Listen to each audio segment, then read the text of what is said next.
this damage? Hello there, my name is Hoggy, the greatest Mundo lover you'll see out there.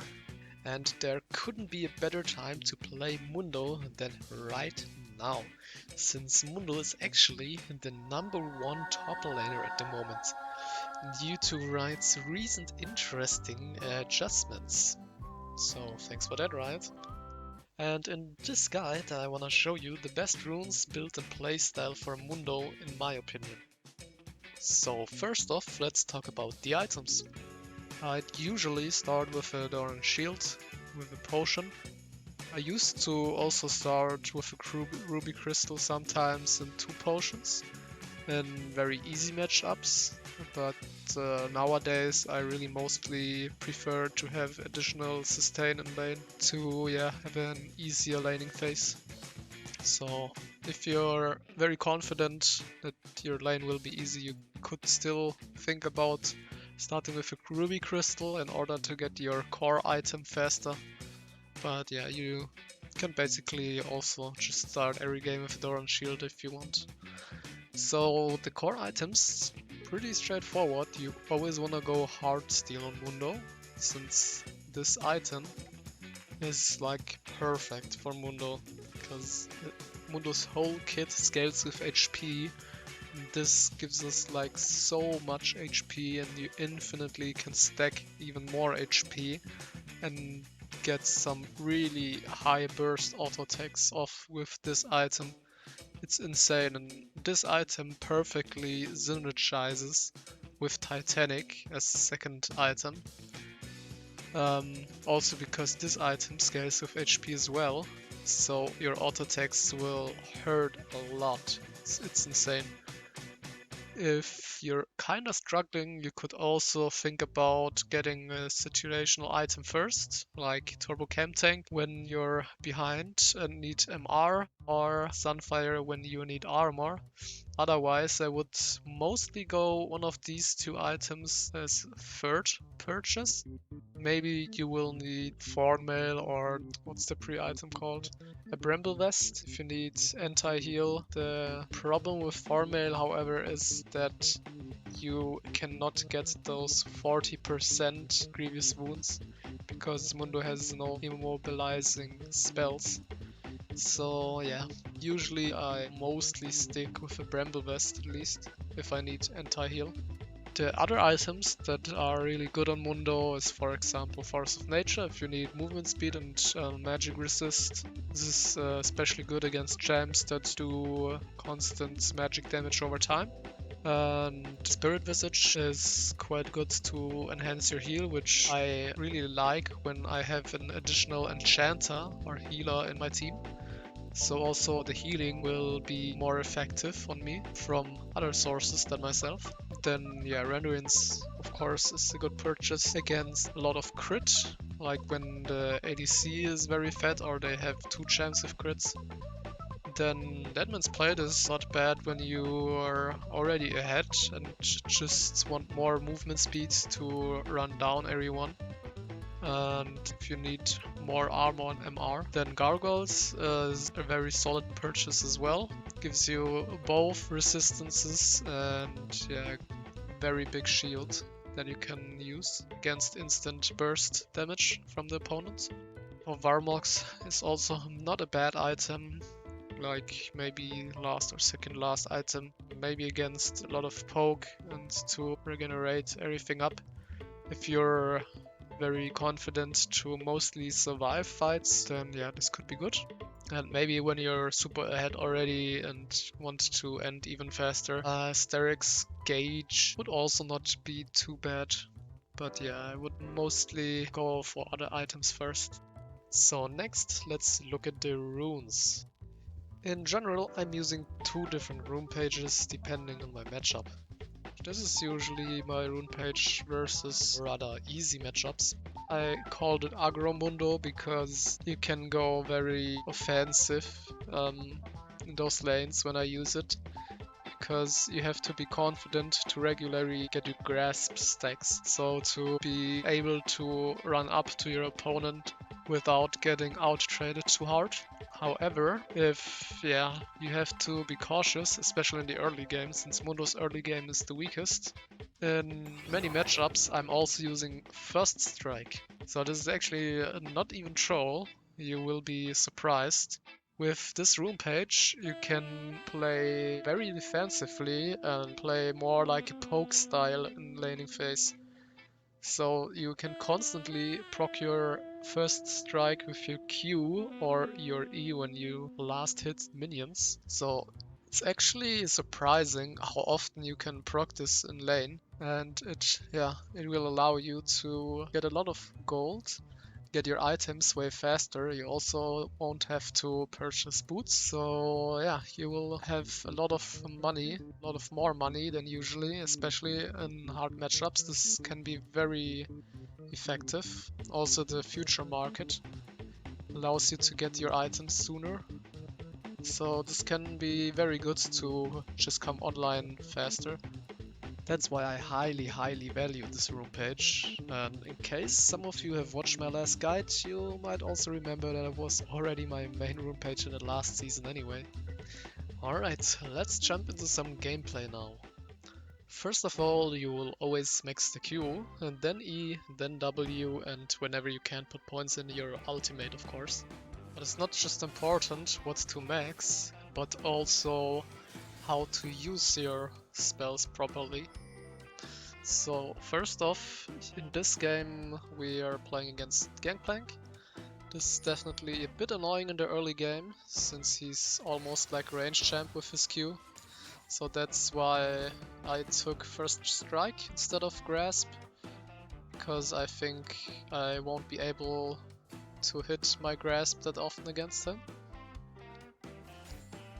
So since I also had to leash, I won't get the push prio, but that's fine. I just use my Q to get last hits or poke him also, and let him push the wave. And yeah, there, as you can see, I use my Q only to get a last hit, or maybe when I can find a poke on him.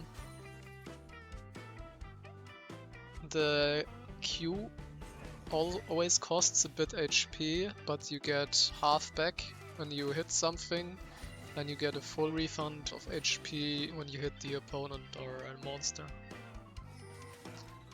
And also the E, as you can see, can be used as a poking tool.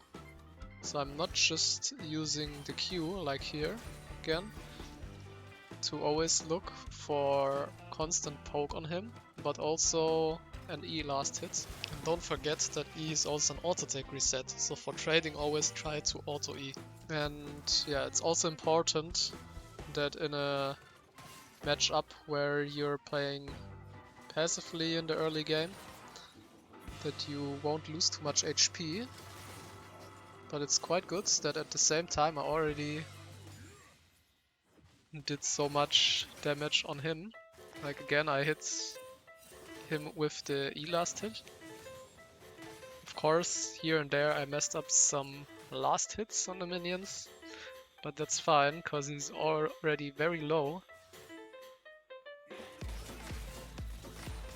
And yeah, the key of playing Mundo is also that you accumulate all the poke damage until he gets low enough.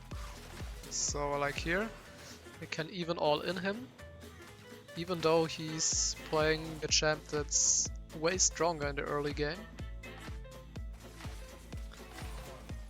And also played with Ignite, but since I constantly hit my Q and E poke, I was able to get the kill here. And now I need to finish shoving this wave, of course, because otherwise you can freeze this. And this is, yeah, how you can get an early lead. And since I saw the Vego here, I just executed myself in the tower. So that was quite good for me. And no one got the gold. And here's an example when I played with Grasp. in a matchup against a tank like Singed. So here I can already Q auto attack him when he goes too near, which he does twice here, as you can see. Already half HP, and I always get my grass proc off here, because the Singed doesn't play carefully enough in the early. So already got several grass pits off here. And yeah, in general with grasp you always want to go for those short trades again here. Q and 2 auto attacks. Here could have hit him again actually, but yeah, hit the minion instead.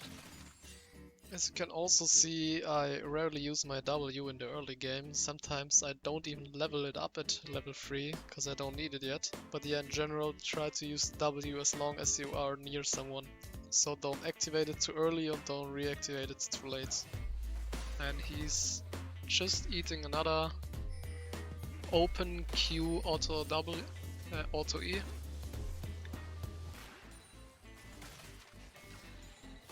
Yeah. And this is quite free kill then, since he was not respecting me, like always gave me a free opportunity to hit him with my Q. So the way you wanna play in general when you have grasp is always to go for those short trades.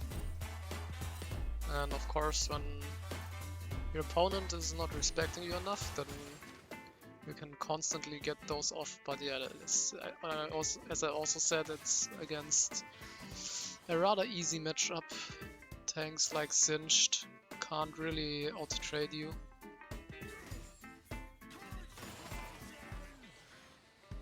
So you'll have to know which matchup is easier or which isn't.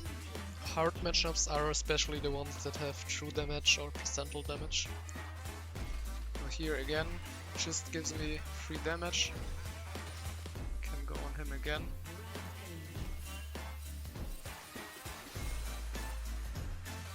And yeah, he's dead soon. There we go, just another kill. And then I'm 2-0 in a lane, even before I recalled. So in the mid game you wanna start playing a bit more around the objectives and play a bit more with your team. Also in order to kind of spread your leads and win the team fights with your team. So always look if you can TP to a fight or if you can move to an objective in time.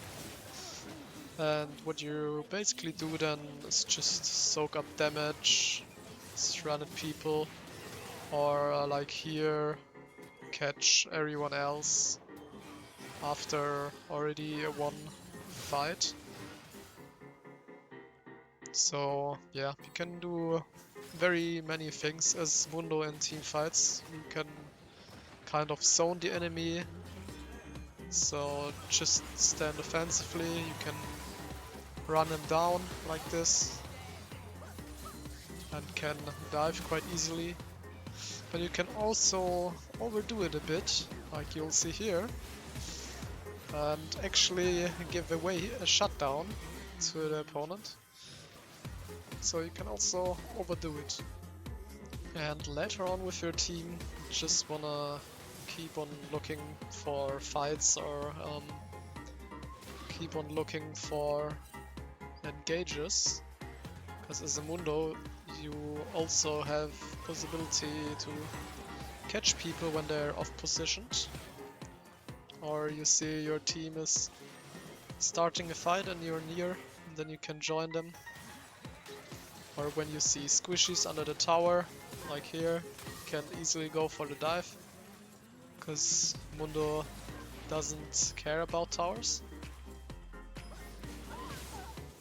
And then you just try to get easy kills or to look for a numbers advantage.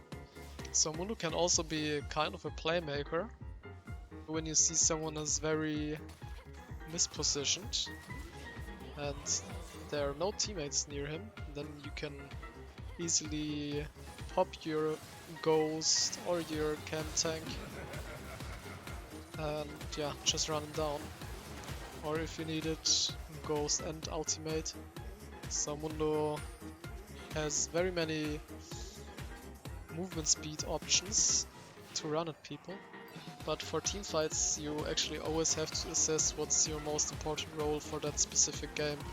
Because sometimes you might have a strong backline that you need to protect, so you can't just blindly run into the opponents. Or sometimes you don't really have carries and you have to do the damage on your own and run at their backline first. So you always have to assess if it's better to play front to back or just dive them.